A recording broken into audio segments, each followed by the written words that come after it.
Hi, Gary. How are you? Hang on, I don't hear you, and it is Oh, likely me. Uh, okay, give me a sec. Keep talking? hi, Gary. Can you hear me now? Not yet. We'll get there. Try me now. Can you hear me now? Now I can hear you. Okay. Hi, Gary. How are you? Good, Kathleen. I apologize for that. I was doing an interview with a radio talk show host before this one, and it was a whole different setup, actually, electronically. So That's not a problem. here we are back. How are you?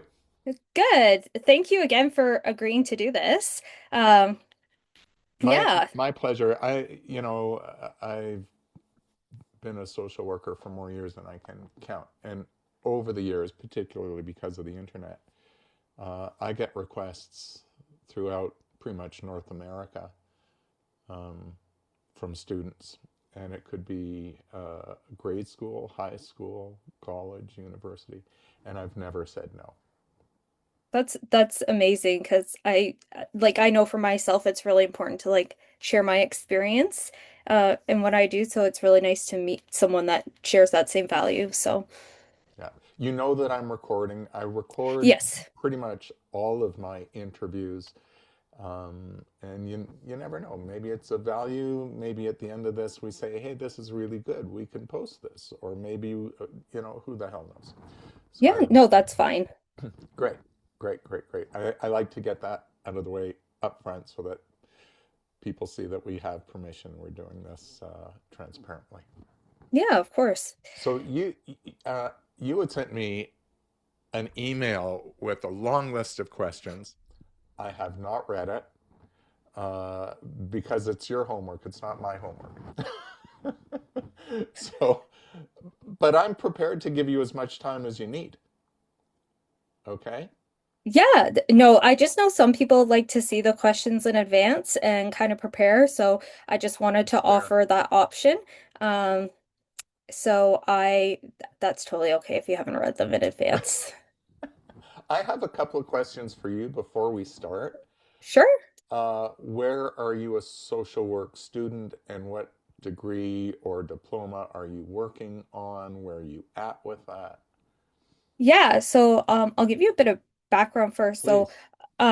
So I currently work as an integrated protection worker with Family and Children's Services in Lanark, Leeds, and Grenville. And I've been doing that since 2022. And then before that, I worked as an infant and child development consultant. So th my background has always been like with children and youth. And my educational background is actually more towards education. So I have an advanced diploma in child and youth work. I have a bachelor's in something called childhood and social institutions. They've changed the Oh, name. that's interesting. Never heard Yeah. of that. Yeah, so they changed the name after I graduated to childhood and social engagement. It's through King's University College. They're attached to Western. And so it's a lot about childhood advocacy and engagement and how children can be participants in their society and in their Hmm. own environment. Very, very interesting theories and practical strategies on how to do that. And then I have a master's degree in education, focusing on early childhood education. You you already have such a depth of experience and education in being human. Yeah. That's But amazing. yeah. And then I'm just finding like through where I work now, like a lot of the opportunities that I may want to explore next really require like a background, like a formal background in social work. And so that's what's causing It's me to kind of a pursue a shame because you've master's in got the social work. background. You've got the background. Now you're Yeah. just, in a sense, legitimizing it with this particular degree for that work environment. Yeah. And so now I'm a master's of social work student with Walden University. Where's that? Um, It's in the States, so I live in Ontario, and it's a program out of the States, and it's all online. I'll only have to go to campus for a couple of weekends over the course of the 2 years. And then they're actually really great to students in Ontario. They work with a lot of them, so I'll be able to do all my placements in Ontario and everything like that. And Fantastic. yeah, it's designed for professionals who work full time. So you do one or two courses at a time through the 2 years, including your placements. Um, and it's going well so far, so that's Good nice. for you. Where are you in that 2 year process? This is actually the very beginning. So this is the start. But I did my other master's program I did online, and the end of it was like as COVID was starting. So and everyone was moving to online, and our class was Interesting. like, "Oh, You we're were an already here." expert. You were Yeah. an expert on online learning. You Yeah. know, in my private practice, for a good 10 years pre-COVID, at least 60% of my practice was already online.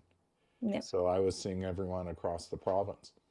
When COVID came along and I had to shift the remaining 40%, for me it was a breeze. And then I was getting all these requests to do in-service training on how to work online and some of the ethical issues and some of the safety issues and confidentiality issues. So I saw a bump in my public speaking. It was all online public speaking, I guess. Uh, yeah, all very interesting because you and I had that prior experience. Yeah. Yeah. Neat. What do you want to do? What's the dream? When you get your MSW, I have no doubt you're going to get it. My God, you've gotten everything else. So what's the dream? Um, really my dream would to be to have a like an early intervention kindergarten program and really just Wow. focus on social emotional learning, like not even any sort of academics, but really work with kids on like how to be a really good citizen. My theory is that it really starts with kids' backpacks. So no, really, like I love that. so Tell you me more. see Tell me more. yeah, so you see these kids, and there's even a difference between kids who take the bus and kids who walk, right? So kids who take the bus, they're at a bus stop and they have their bus, they'll put the bags down at the bus stop, right? But then they pick up their own bags and they get on the bus, and when they get to school, they have to take their own bags to the kindy yard, right? And then they do whatever. Some kids put it up against a wall or the fence or wherever they're lining up, right? But kids who walk with their parent or their caregiver or whomever, you oftentimes now see parents who are carrying bags. They've got them in those really fancy Wonderfold wagons. I got a rant about Wonderfold wagons, and they don't carry their backpacks. And um my thing with the wonderful wagons too is they're often now placed in these fancier and fancier, which can carry heavier and heavier kids' wagons.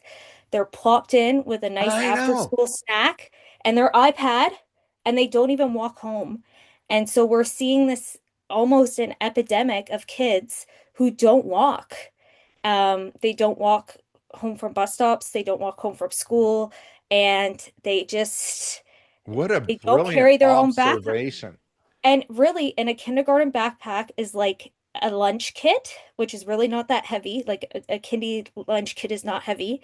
And like maybe a folder and maybe like a library book, right?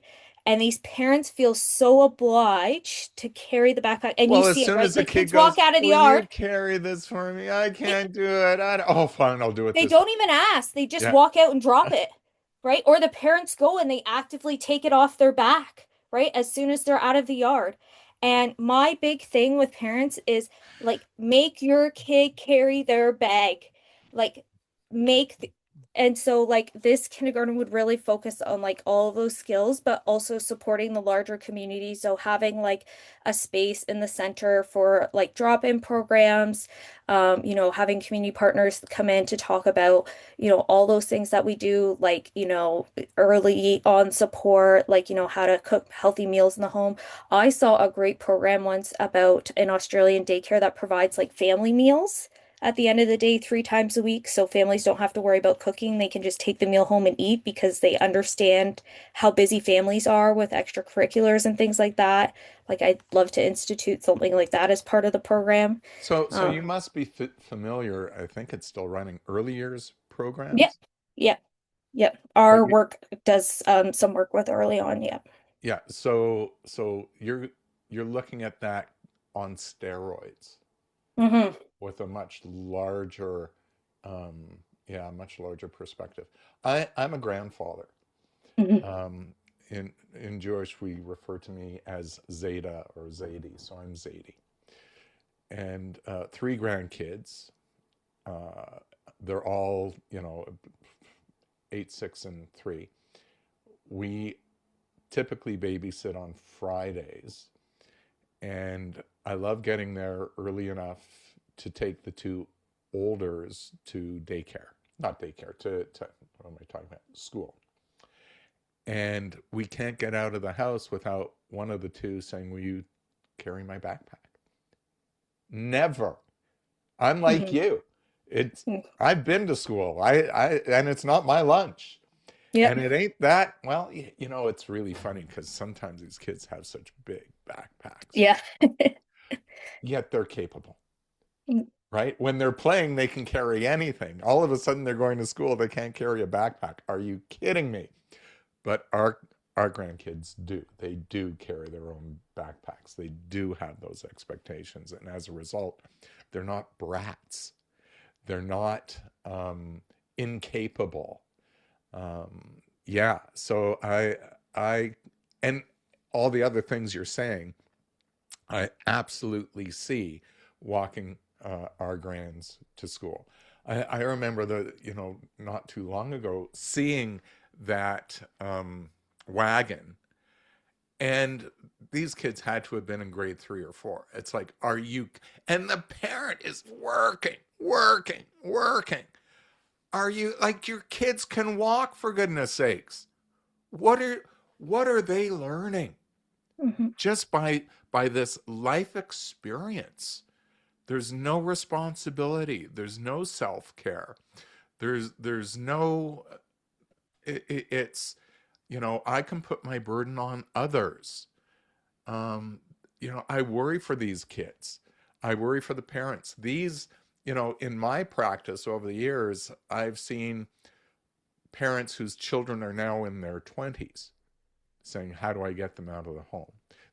Uh, Years ago, there used to be a commercial kind of around that theme, and the message was, "Stop feeding them cheese," because the cheese was so good it was keeping them there. Yeah. Commercial for cheese, but it worked on that issue. And by the time these kids are in their 20s, they are handicapped.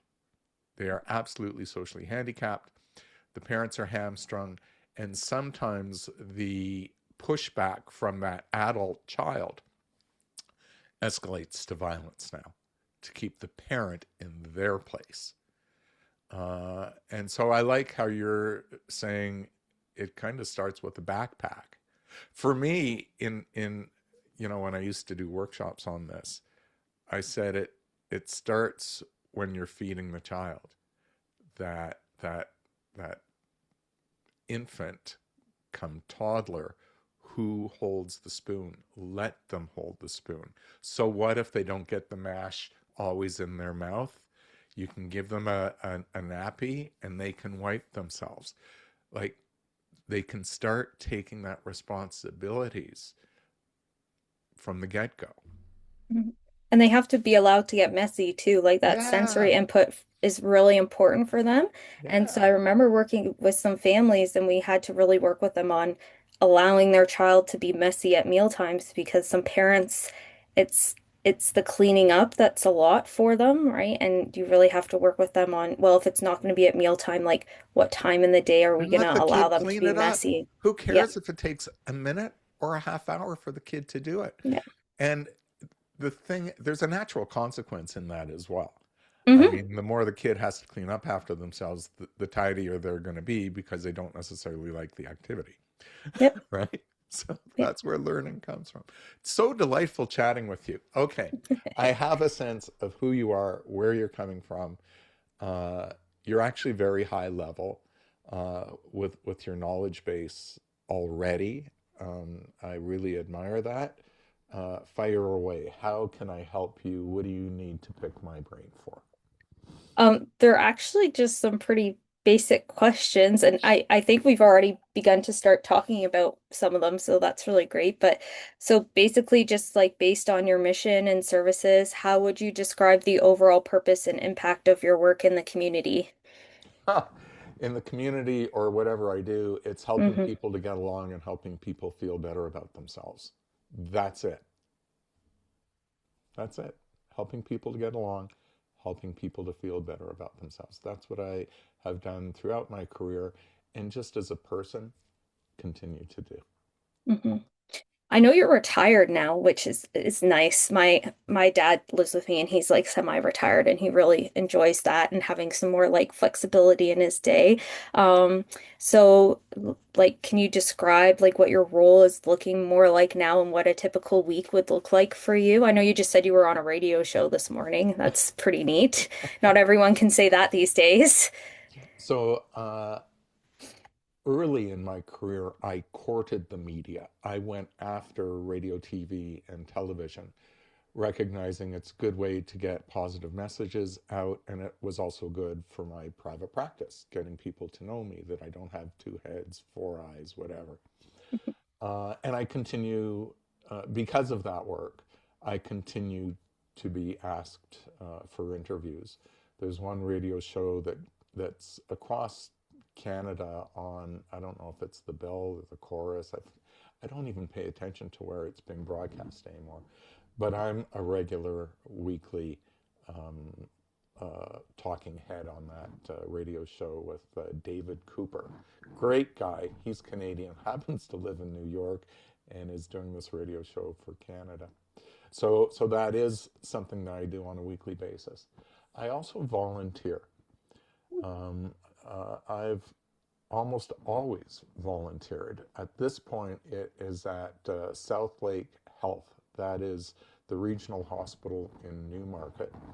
3.5 years ago, I had a quadruple bypass there, which turned out really well for me. So I'm healthy now and I can do whatever I want to do.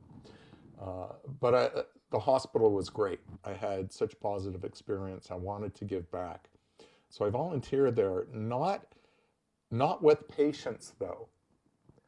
I volunteer with administration. The role is called a PXP, a patient experience partner. And there are a number of persons like myself who have been prior patients who are on committees with doctors, clinicians, and management administrators, giving our feedback. So maybe they have some educational material for new patients on a particular health matter.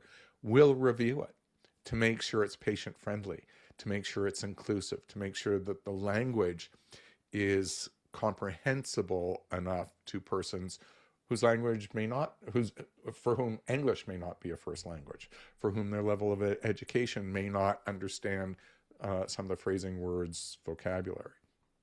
We may give our input to new processes. How do you think, as a patient, you would experience this? New programs. We will look at problems in the hospital and offer our insights and guidance. So I'm loving this role as a patient experience partner at South Lake, and that takes, several hours. Then there's my damned social media. I say damned lovingly. I'm Yeah. I'm a Facebook junkie. Facebook instead of TikTok because gray hair. And I post several posts daily on issues of mental health, relationships, politics as it affects relationships, well-being, and mental health. And I moderate my page. I have almost 26,000 followers right now, reaching typically 1 million to 2 million views a month. Uh, so I moderate my page very closely. No trolls. You're kicked out really fast. I don't argue. There's no rabbit holes. People understand I'm a left-leaning social worker, so I'm liberal in terms of my political choices. And if you want to come on to my page and argue that with me, I don't argue. It's just who I am. But that moderating of the page actually takes a lot of work. I love to cook. I love to cook. And so, I have all sorts of spices, and the spices are in their raw form typically. And so I'll roast my spices and make different spice blends and share that with some people. I just love to cook. So, and we still spend a lot of time with our grandkids. We have a very close knit family, and with my siblings and nieces. So a lot of time goes into maintaining good relationships. Tonight for dinner, going out with some close friends. We're just going to get some fish and chips in town, Mm. but it gives us an opportunity to stay in touch.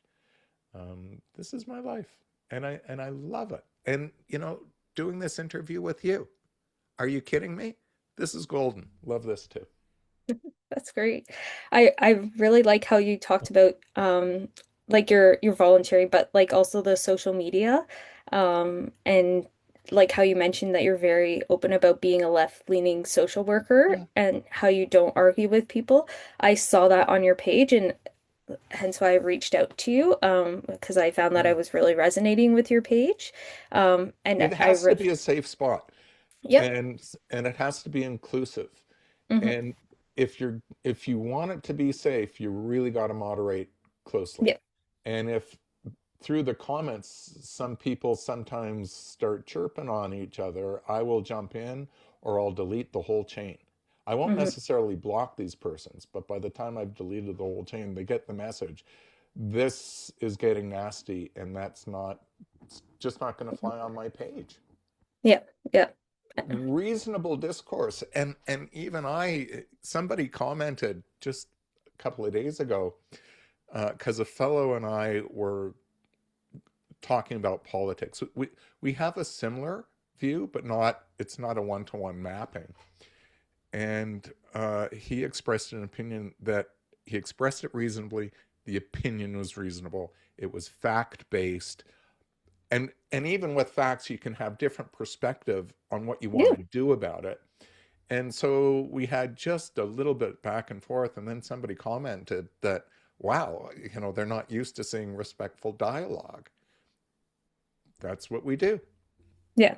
Yeah. I think that's really important for discussions that happen today. Like people are so used to like the attention grabbing of social media and statistics are often used in a manipulative way on social media to like grab your attention that people aren't used to them being presented in like a like more factual way in that type of discussion that when they see that they're like, "Oh, like I'm not quite used to that anymore." But yeah, I've had instances um like in my like work with clients sometimes where they're like, well, you don't really seem that empathetic to me. And I'm like, well, I'm not responsible for how you feel about me. I'm here to do this, this, and this with you. This is what we need to accomplish.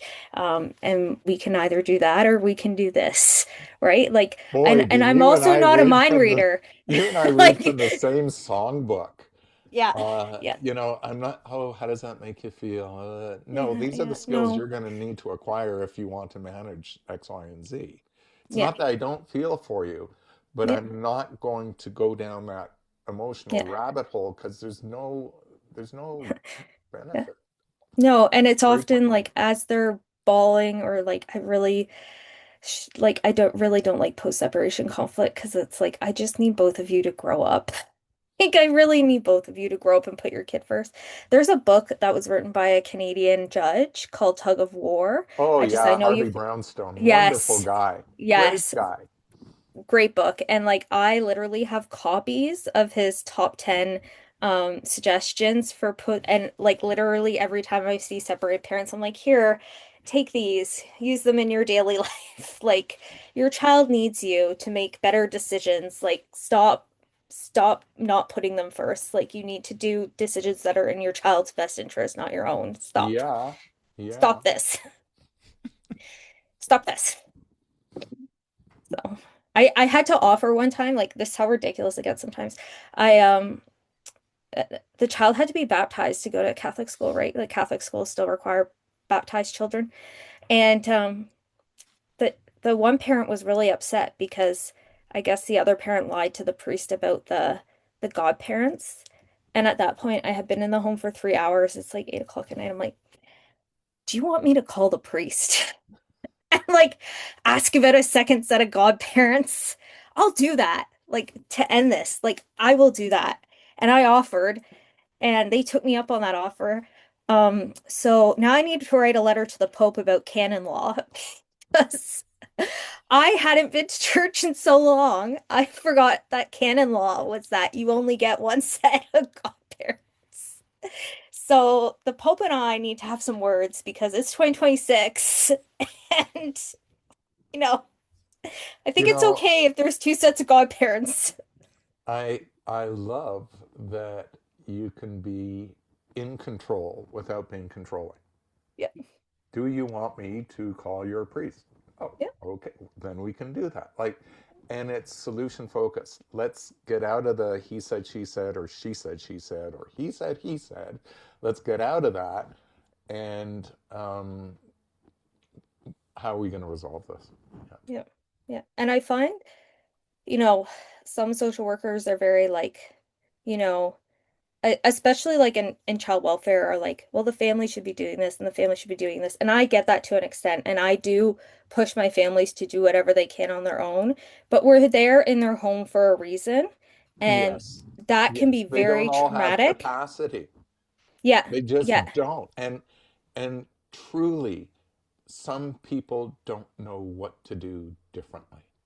They Yeah. just don't. And Go, sorry. oh, sorry. I was just gonna say, like, and we're there for a reason. Like, if I can just offer what I can for that short period of time, I'm more than happy to do that. Like maybe that takes the burden off of them for like 5 minutes of their day. I'm more than happy to make a phone call or to submit a referral or, to help find a resource for them instead of putting And that what's burden back really on them. neat by by offering that, it allows them 2 minutes to decompress. Yep. When we are overwhelmed, we can't process. We can't think of our way out of the box. If you have that 2 minutes to decompress and to see what someone else is doing, then that's where learning can take place. Because I have decompressed, I'm more open, I'm more available, I'm seeing someone do something different than I would have done. Maybe I can do that in the future. Yep. I grew up at a time where we were all taught Rogerian therapy. Mm. Carl Rogers was the guy. And I was actually trained by someone who worked with him. That's how old I am, that I go back in this psychology history. So I am 2 degrees of separation, 3 degrees from Carl Rogers, which is, to me, that's kind of neat. However, person-centered therapy, and there was also a belief that if you provide that kind of space and emotional safety, that the person can always find their own solution. I never bought into that. I never bought into that. And it brought me into conflict with the professors back in the day in second year university in my undergrad. I'm saying, but they don't always know, and we can guide them, and we can coach them, and we can tell them. And I've made a practice on that.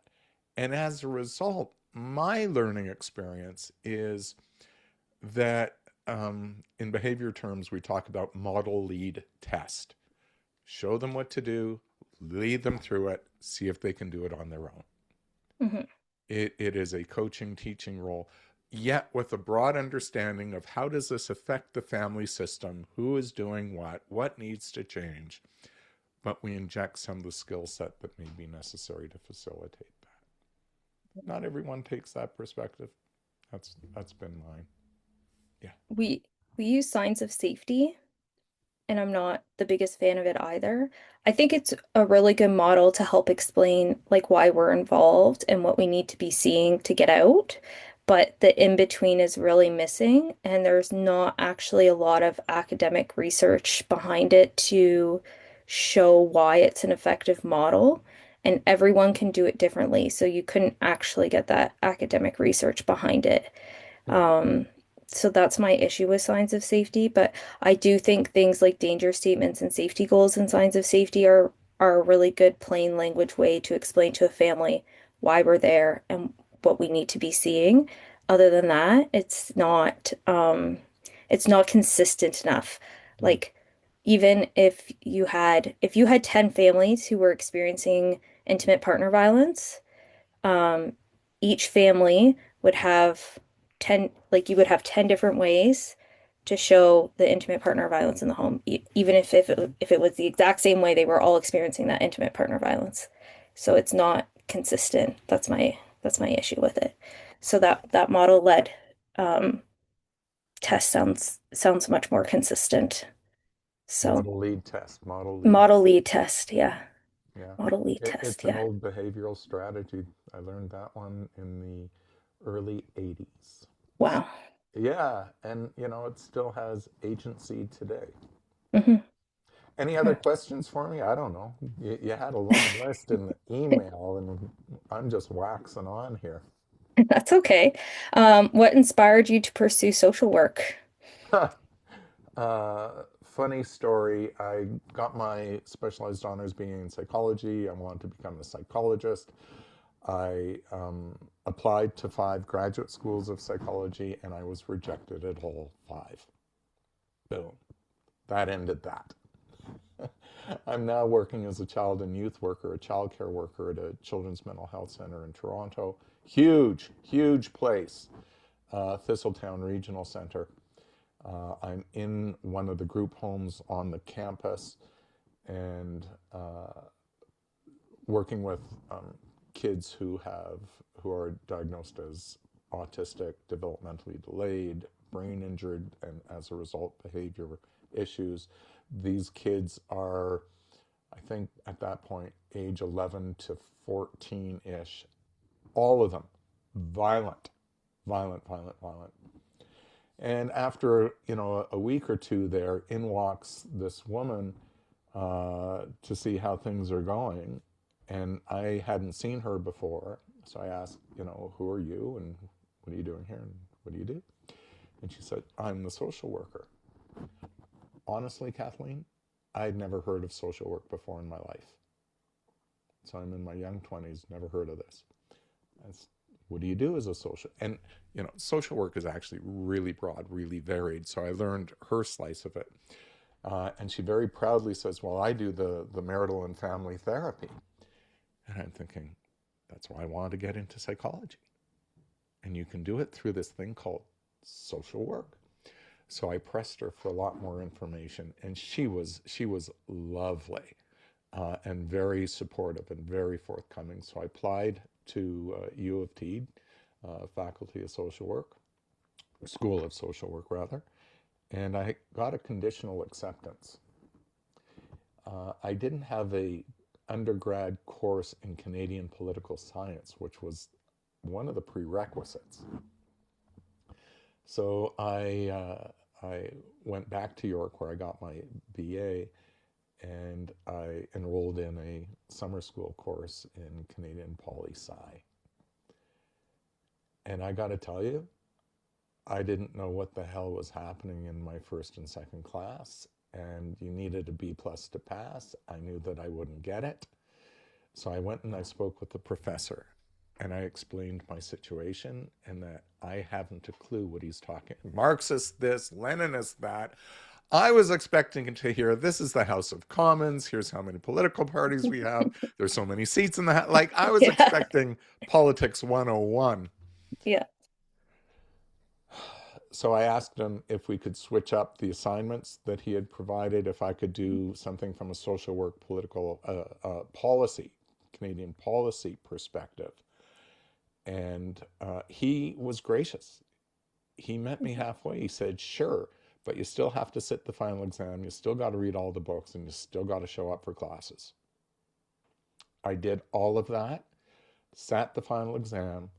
It was essay questions. I know that I froze. I know that I wrote down malarkey. And that guy gave me the B plus I needed because I showed up. I was transparent. I took as much responsibility as I could. I wrote my other essays as per our agreement. Hmm. Dennis Coe, I have tried over the years to find this guy to thank him and let him know how the career has ended up. I promised him I'll never become a political scientist, but I will be a good social worker. But I've never been able to find him after all the years and even given the internet. So, anyways, that's how I became a social worker. I'm chuckling because I really enjoyed like law classes in high school. And so when I went to university, I was like, oh, I'll take political science like as one of my classes because I had to take so many like electives. I was like, oh, it'll be really enjoyable. Same thing. I sat down and he started talking. I was like, no, I gotta get out of here. I'm not gonna survive. Um, I like know my eyes I just won't make glassed it. over. I Didn't was get like, it. what is that? And other, so I went to a very small high school. My high school had like 520 kids, Wow. was like the corner of a community center, like, and so other kids were like, oh yeah, we talked about this like in economics. I'm like, you had an economics class? Like, what? And so, which I also took economics because, why was it? I don't know why I was taking economics. Because I don't math. I really do not math. I tell people that all the time. Like, don't even count on me to like, yeah, I don't even add two plus two. Like, like even dates, like I'll write like Wednesday, March like 19th tomorrow, and they'll be like, hey, what date do you want? And I'll be like, I don't know. So I took micro and macro. Micro, I swear that teacher passed me for the same reason. It was Tuesday, Wednesday, Thursday from like 9:30 to 10:30, and I was rowing my first semester of university. And so I was up at 4 to row, and then I would go to economics for an hour. I would go back to my like little apartment and then have a nap before my afternoon classes. I'm not a morning person either, but I was rowing every morning. And but I showed up to every class. There was only one that I had a nap in. And because I was like front row center, because I was like, what did you do, girl? This class is all math. And I think I passed with like a 56. I did all the assignments, I did all the bonus marks, like I did it all. But macroeconomics, I'm really great at macroeconomics, and it that class was much better because I don't know if it was like I think I'm just better at macroeconomics and because it's actually a lot of social work, macroeconomics. So I did much. Okay, I'll take I your got word for it. well, I got an A in macroeconomics Wow. and microeconomics. I'm like struggling really hard, but macro because it's big picture thinking, right? I do really well with big picture thinking. And it was at Brescia, which is the all girls college, and there's boys in the class. Like it's not like you're a boy, you got to get out of here. But like the professor was like really broke it down. Anyway, so I'm chuckling because I had the exact same experience in political science. I walked in, I was like, no. I gotta get out of here. Will not survive. What are they talking about? This is not like law class. But that would be like another option. Like if I was not like mid-career, I would have applied to law school. Like if I could go back, I would go back to law school. I'd be a children's lawyer. I actually the one of the duty counsel I speak to a lot, and she really likes me. Um, she's like, she said she used to be a children's lawyer. And I told her once, I said, if I could go back, I'd be a children's lawyer. Look, So, one of my colleagues who was a social worker went back for family law in her 50s. yeah. So, never say never. My Yeah. mother's had a friend who finished her BA in her mid to late 80s. Wow. So never say never. Like, who knows? Who knows? You're already doing one master after the I know. other. Who knows? Yeah. Is there anything that you find most rewarding about your work or most challenging? Well, in terms of most rewarding, uh, some people say, how can you even like your work? Because you are often surrounded by misery, problems, social issues. But I love my work because that's only where people begin. It's not typically where they end. And so we get to see the successes, people doing better as a result of our intervention. Now, having said that, you have to have reasonable expectations. When I was working in this children's mental health center, so first a child care worker, did the master's, came back as a social worker, and made my way back to this children's mental health center. And instead of the program with autistic, developmentally delayed, brain injured, I'm now in adolescent services. So these are more neurotypical, although they will have some issues.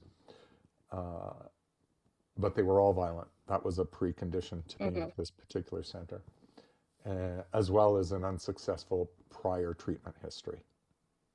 So we're seeing difficult persons who are in difficult situations with difficult behavior. Our outcomes were poor. They really were.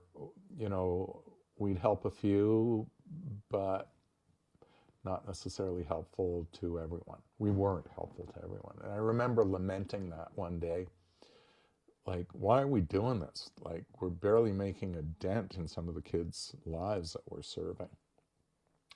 And I went and chatted with one of the psychiatrists, Jalal Shamsi. He died in the last year. He was a brilliant psychiatrist and such a lovely, lovely man.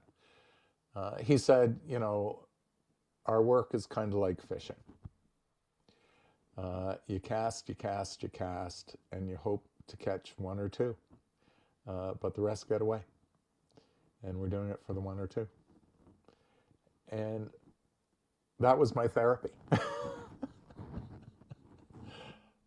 That metaphor helped me considerably set more realistic expectations, at least in that context and setting, such that I was no longer burning myself out, feeling like I had to fix everyone. And if I didn't, it was a horrible reflection on me and my capacity as a social worker.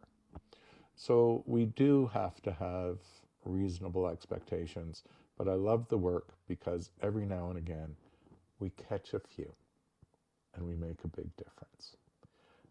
The most challenging part of my work, I used to do a lot of work in with separated parents involved in the family court system. When I started that work in the 1990s, it was a handshake with the lawyers and or the parties. I'm going to do this assessment. It's going to be very influential at court. You may not like the outcome. People would still say thank you, even if they didn't like the outcome. And when I say didn't like the outcome, you're going to get the kids, you're not going to get the kids, or you're going to get the kids on this schedule, which is not the schedule that you were hoping for yourself. These things happen. With each successive year, people have gotten nastier and nastier. You know this. Everyone knows this. And so doing the same work became more and more risky, and I would start getting more and more complaints to my regulatory body. And the risk to the worker in this context over time has increased dramatically. Of course, there should be accountability. But it's gotten very easy for people to register complaints. You're in child protection. Um, I started in child protection in 1985. I lasted 5 months, by the way, whole other reasons and whatnot. But again, there was rarely a complaint registered against the worker, even if they didn't like the worker. Nowadays, it's just part and parcel of the work that there's complaints. And so one of the differences being a social worker in the 80s, 90s, beginning of the 21st century is now I tell every worker, make sure that you're insured because you are going to, and there's a great likelihood, not you will, but there's a greater likelihood that you will have to defend yourself with your regulatory body, whereas in the past you didn't. And you will need legal representation. This is a huge difference in our practice than we ever had before. So, I so I be really insured. resonate. Yeah, I Be really insured. resonate with that. And I think a big part of that is actually coming from management, allowing the complaints to occur. Yep. So Yep. instead of like, and they'll allow any small complaint to occur, and instead of saying like right away, like your worker has done this, this, this, and this to support you, are you actually complaining or are you just unhappy with the outcome? Um, they just allow it to happen and then they allow it to escalate and escalate and escalate and escalate and escalate. And it's detrimental to the workers as well because when workers hear that they have complaints against them, um, Now like they're second guessing themselves. Do they want to do they this feel work? inadequate, How hard do they they want to press? they You feel know, stressed out, they burnout, burnout, it can lead to more turnover. PTSD. Yeah. So one of the things that CUPE is actually starting is a campaign for WSIB presumption because for PTSD because we don't have that, but a lot of Wow. the workers that we actually work with have that. So like for example, we often have to have the police involved. Like we do joint investigations with police. And Yep. if we go out to a call with police, which it's often us calling the police to say, "Hey, do you want to do this joint investigation?" "Oh yeah, sure." And if the police then go to WSIB and say, I was traumatized and diagnosed with PTSD from this situation, they will get WSIB and we will not. We have to fight for that. I know. It was the Look, look. exact same scenario. It is the same for education Yep. workers. Yeah, Um, education workers should have it too. They should. EAs, educational Yep. assistants, Yep. Teachers. huge, huge Huge problem. violence, huge violence. My Yes. sister's a teacher, and the violence she was experiencing in a classroom was astronomical. My friend who I did my master's program with, we still so sh I live near Ottawa and she lives down near London. We still meet weekly on Zoom after 6 years, and she teaches in kindergarten. And she has a child who has a diagnosed developmental disability, and he just doesn't understand play, right? As well as other children do. So he believes that when you like catch a child, like in tag, for example, you choke them. So like this child is running around choking other kids, and she's like, "This is tr like it's really hard for me and my ECE because you can't touch him. That's like board-wide policy everywhere. You don't touch a child, you don't It, intervene." And she's like, "What do I and do? Like I I can't." used to tell parents, you know why kids are born itty bitty? So that Yeah, when they misbehave, you pick them up yeah, and can't pick you up in a march school them board. off. You can't Can't pick do up. that. No, she's like, you can't yell, like, because I you know they scare the other evacuate the kids. classroom, Yeah, not and the she's like, this child. other kid is like having the air squeezed out of their life, won't qualify for any sort of WSIB presumption if it's torturing her in 5 years. Like, so it's really, really, and I think teachers should have malpractice insurance. I think any regulatory body should be offering malpractice insurance, but even us, like through our collective agreement, should be offered malpractice insurance because not all of us are registered social workers. We're just an authorized child protection worker. We take a separate Yes, course yes, through yes, yes, OACAS yes, to yes. be authorized. It's very unique in Ontario. It's not like this in other provinces. And like, but you're right. We should all be insured because we need that protection now. We do. It's like doctors, like Yeah. even complaints against doctors and everything else. And it is just it's like the privacy now for CASs is very strict. And when you accidentally send the email to the wrong person, for example, even if it goes to like it bounces back, that's still a privacy breach. And like some agencies make you feel like you've committed a cardinal sin. And then you're worried like, oh my gosh, am I gonna lose my job over sending an email to the wrong place? And it's a really horrifying experience for a mistake that everyone makes. Everyone has sent an email to the wrong address, right? And even like I've done it, like everyone has done it, right? We've all sent an email to the wrong place. And the family was like, it's okay, like it's fine. But meanwhile, on the back end, they're like, and I'm like, I'm like, and I like I admit it right away, right? And I'm like, I'm really sorry, like, and So you this just is tell me what to a do. huge difference in Hmm. practice over the years. And so you're asking what's the good, what's the bad? Yeah. That's absolutely um, something that today's worker uh, has weighing on them Hmm. in a way that the general public cannot appreciate. Hmm. Yeah. Yeah. So speaking of like having things weighing on you, do you have any strategies for self-care or maintaining balance? So hopefully we have our own relationships intact. The degree to which our own relationships are intact, it makes carrying the load of these other issues easier. So, a strategy is to work on yourself and your own relationships. Um, I'm not one to truly keep things in. It's not like I'm a blubbering basket case. And I don't breach confidentiality, but I will certainly share with my wife some of the challenges I may have had or some of the things that are weighing on me.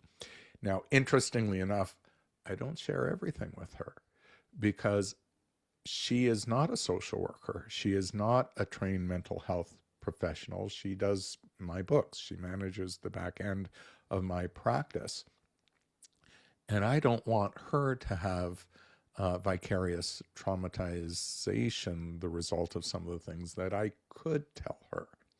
So I work on our relationship, and I'm lucky. I have a good relationship with my wife, our son, and extended kin. Um, uh, so there's that, and I also have other colleagues whom, if the need arises, I will share with. For whatever reasons, I grew up having reasonable boundaries.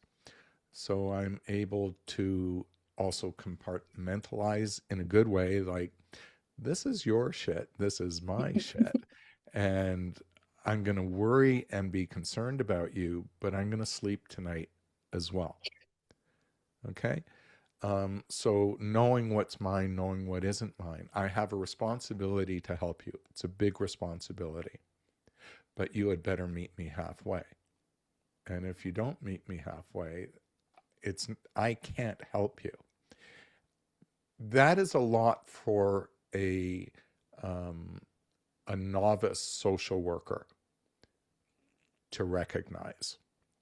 And so hopefully the novice social worker has some good supports and good supervision to help them discern what's theirs, what's not theirs. What are you going to carry? What are you not going to carry?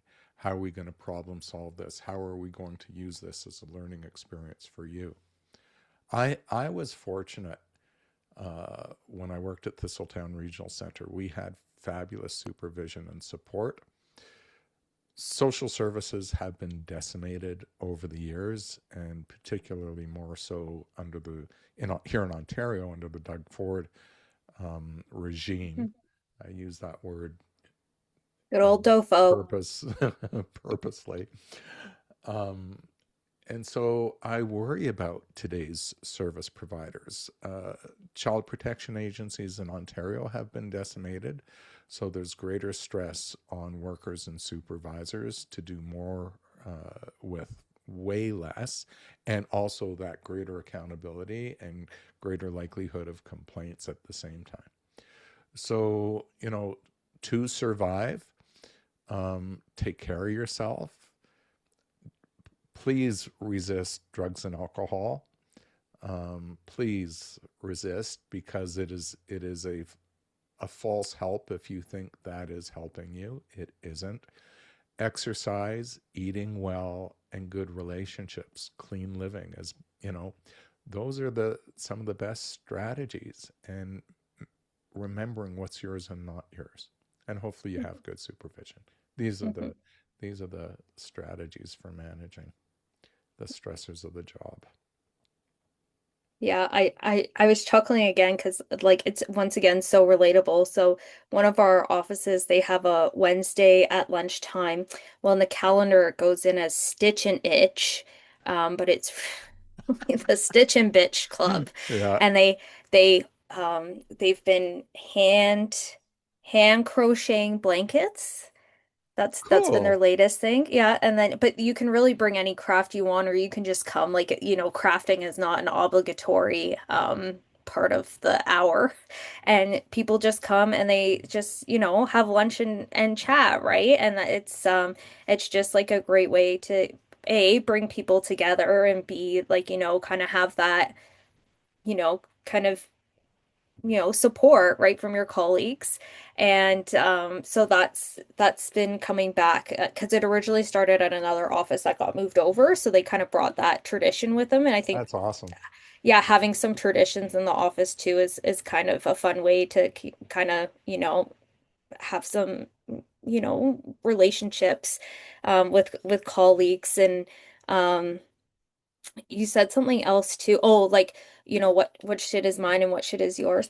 I saw this meme once on the internet and it's like, how do you sleep at night? And it's like with my fan on. And I've slept with fans since I was like a teenager. And I worked at a camp for individuals with special needs. And so I had this client once and they were just really frustrated on the phone and they're like going off and going off and going off.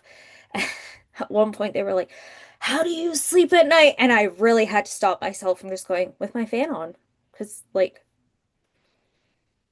this isn't my issue. You're upset. And it's all about confidentiality, right? They're upset I can't talk to them about Mm. the other client on the file, but I can't because I don't have permission to talk about them.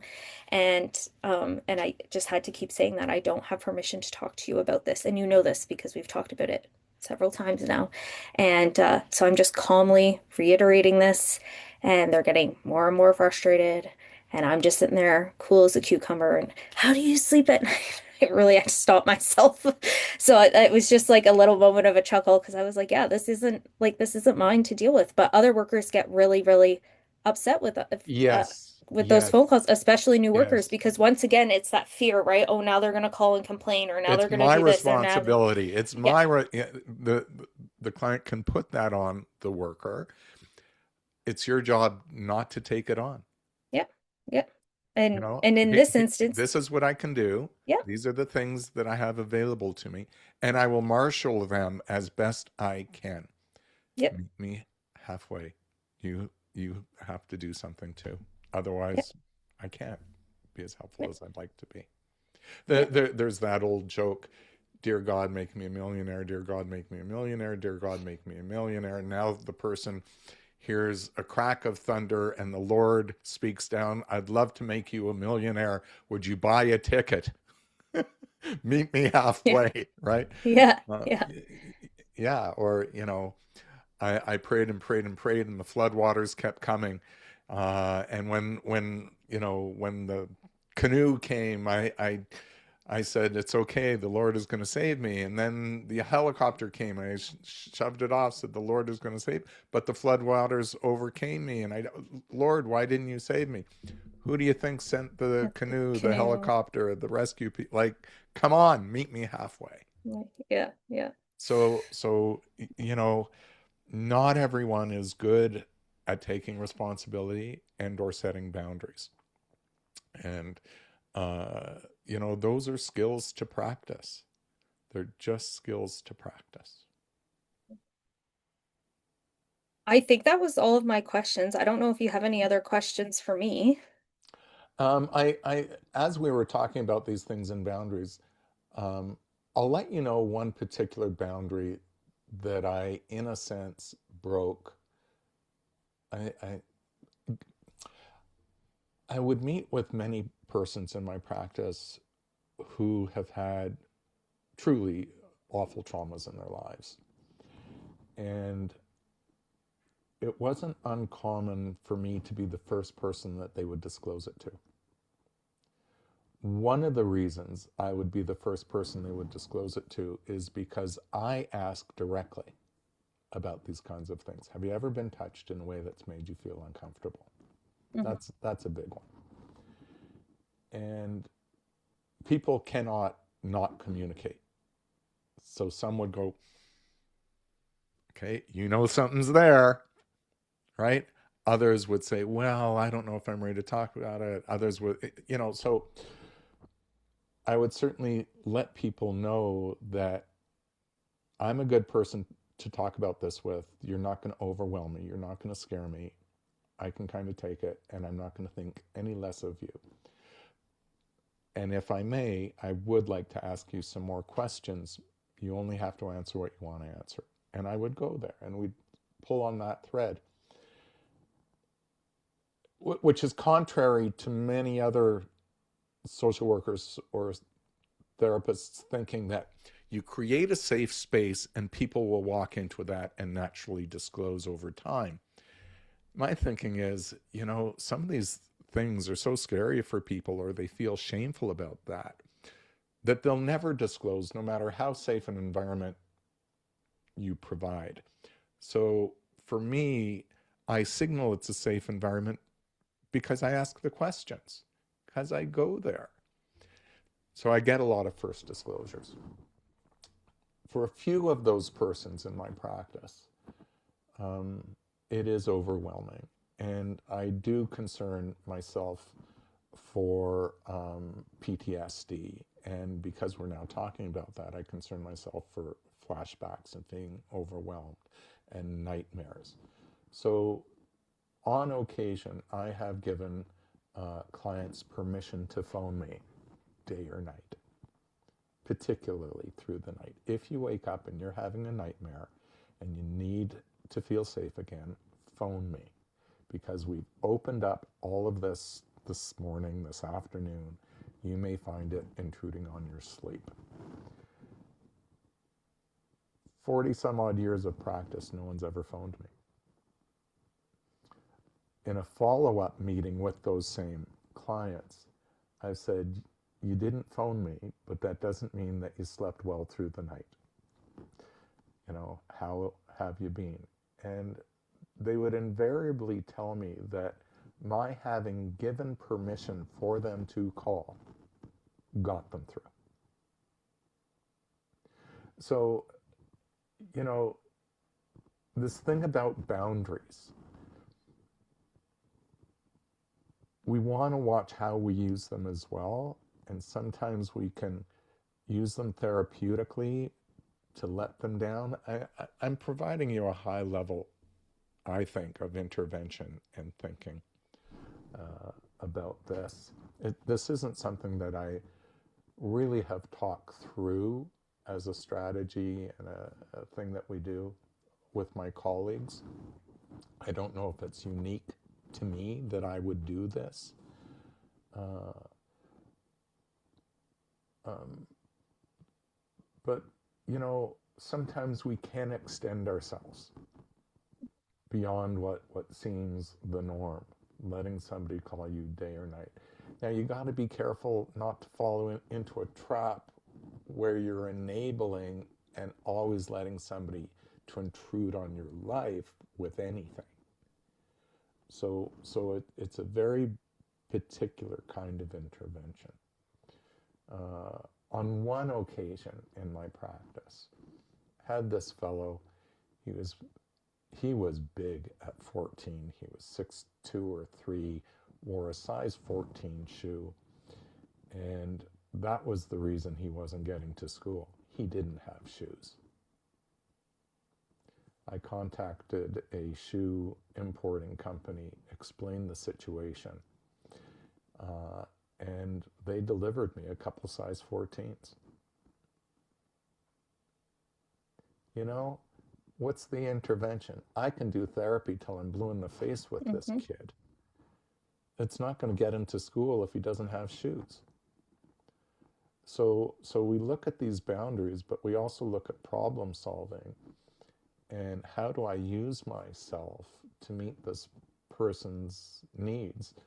Um, the mother wasn't a bad mother, but she would never have thought of calling up a shoe manufacturing company and explaining the situation. And even if she had, I don't know that she would have been as successful. Other things that I have done, this more for friends, quite frankly, for colleagues, uh, and for people of color. Um, I was concerned about their health care, the responsiveness that they were receiving, and or some of the choices that they were making that may not have been respected. And with their permission, they were always female, by the way, with uh, typically male clinicians. But I would phone up and advocate on their behalf and explain why this approach will be better suited to this person, even if it appears less traditional or appears to cause actually more pain. There's a rationale behind it. Um, so I lend, I have lent my privilege, my Mhm. white male privilege, to the service of others. People might take issue with that, saying, "No, that person has to do it on their own. They have to learn to advocate that." You know what? When you're in pain and you're struggling, and this is what you got to work with, uh, sometimes it's helpful to just be able to lend out your white male privilege or yourself white privilege. So, all of this factors into this discussion of boundaries as well. And if we're ever to do these things, it has to be transparent, has to be authentic, has to be with permission. We don't just act unilaterally. Uh, but sometimes this is part of being creative and recognizing that the solutions aren't always psychological. Sometimes they're socio-political and structural, or administrative.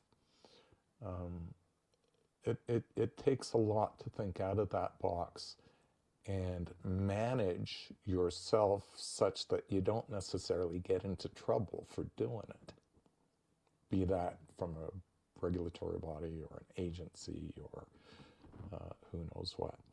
So I'm sharing this with you, Kathleen, because you're already so well experienced.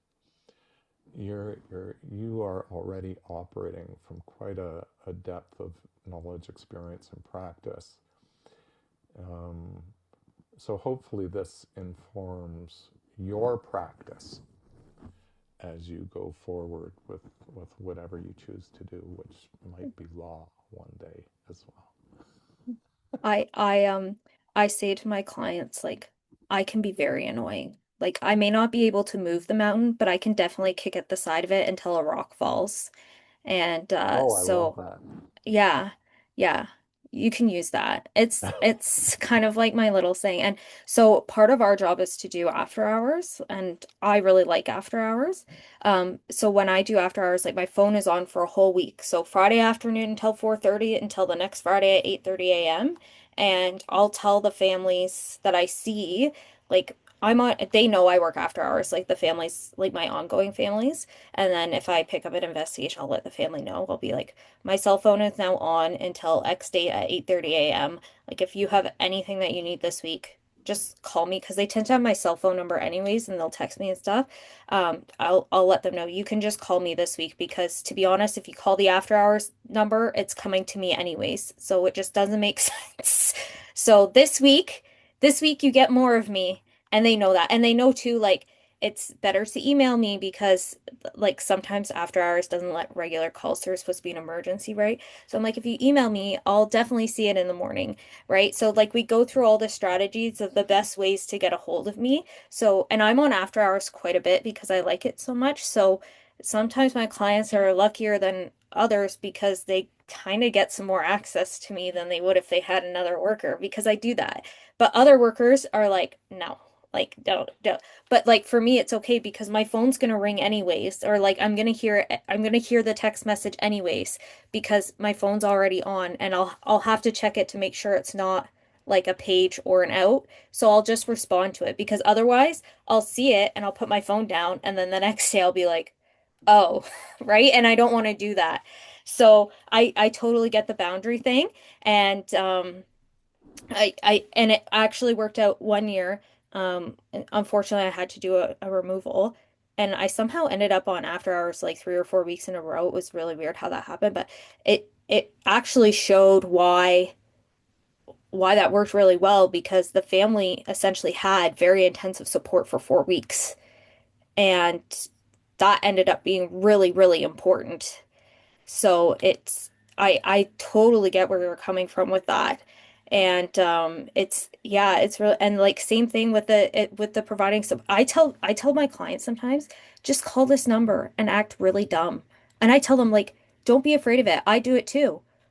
Like I'll call and I'll just be like, "Hi, like I'm calling from Family and Children's Services. Like, do you know where I could find or like could you help me with this? Like, I really just don't know." And like playing dumb sometimes gets you so It's a far. great strategy.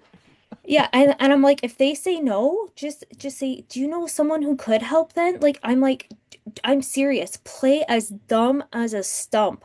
And I'm telling you it will get you very far. And they're like, okay. And I'm like, trust me, like it does work. It does. I got I the know air it's such an conditioning fixed in one interesting day.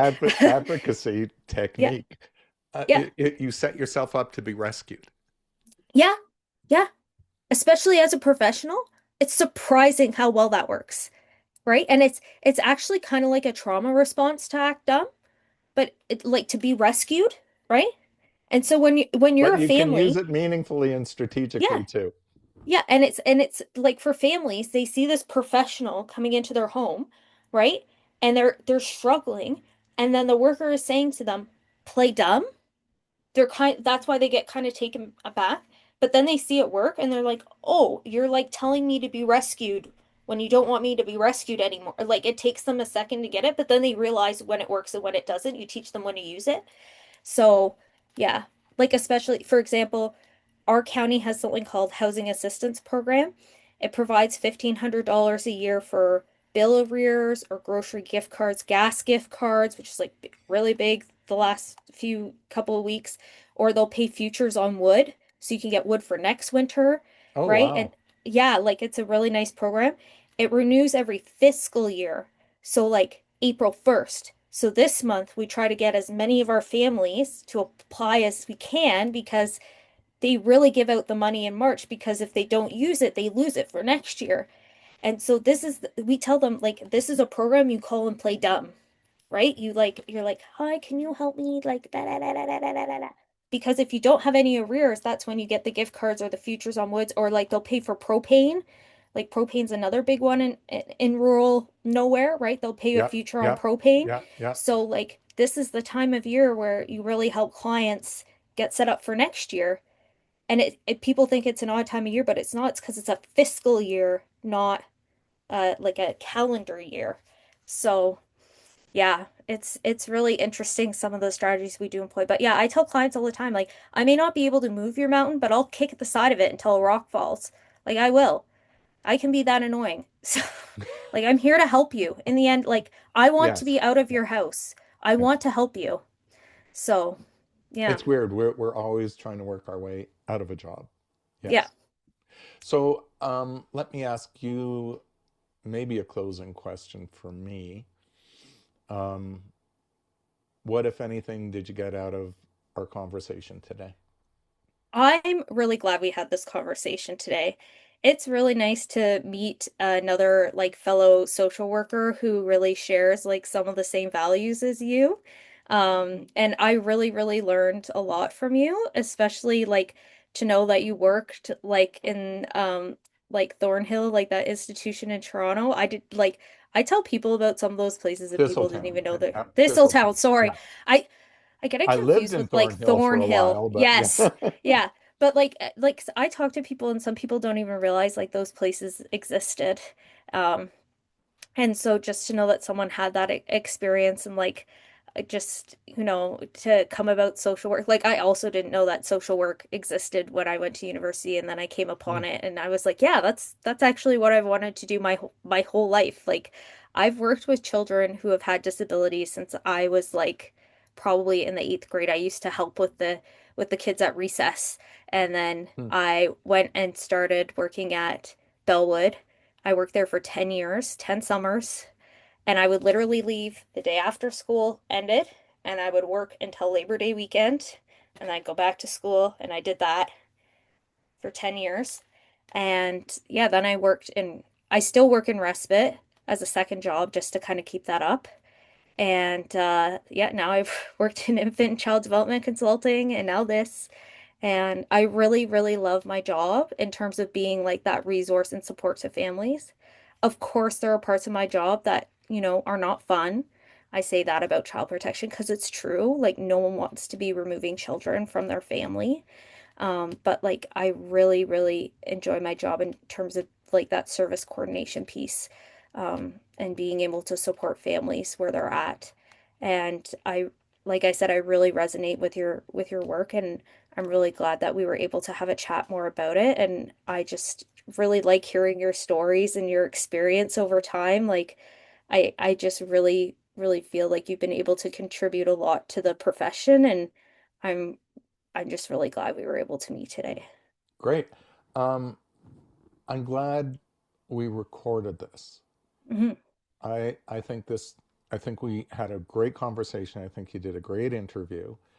How do you feel about me posting it to my YouTube channel and then sharing it on my Facebook page? I'm fine with that. Yeah? Yeah, of course. Okay. I'm gonna do that. It might take me some time to get her done. Um, but I'm gonna do that. I think, like I said, we've had a high level, I think, a high level conversation actually. Um, and it might be interesting for other social workers and members of the public who choose to watch this to have a glimpse into our professional lives and what we think about and how we work and whatnot. Yeah, that would be great. Awesome. Awesome. I want to wish you success. I think you will be successful. I could see you having some sort of private enterprise where you do have that preschool or JK kind of setting. Um, these days, it's going to have to be fee for service. You're not going to Yeah. find money for that anywhere unless you can do some fundraising to make it more accessible to different income groups. Um, yeah, I think you're going to be very successful, whatever you choose Thanks. to do. I gotta find your radio show. Look for David Cooper, and I'm typically on Wednesday nights and Thursday or Fridays. They send me a link to the show, and when I remember, I post that to my Facebook page as well, so you can see it. Today, before our meeting, we were talking about gratitude and showing appreciation. That's a great topic. Yeah, yeah. It's a great topic. I've been working with David Cooper for 4-ish years now through his different shows, and he's a good interviewer. We have a great rapport, so it's fun to do. That's great. Well, I'll definitely look it up and have a listen. Great. I'm going to say goodbye. Yes. Have a good day. This was absolutely delightful, Kathleen. Yes. Absolutely delightful. Okay. Well, if you ever want to chat again in the future, I'm more than happy to connect. All righty. Take care. Bye. Bye bye.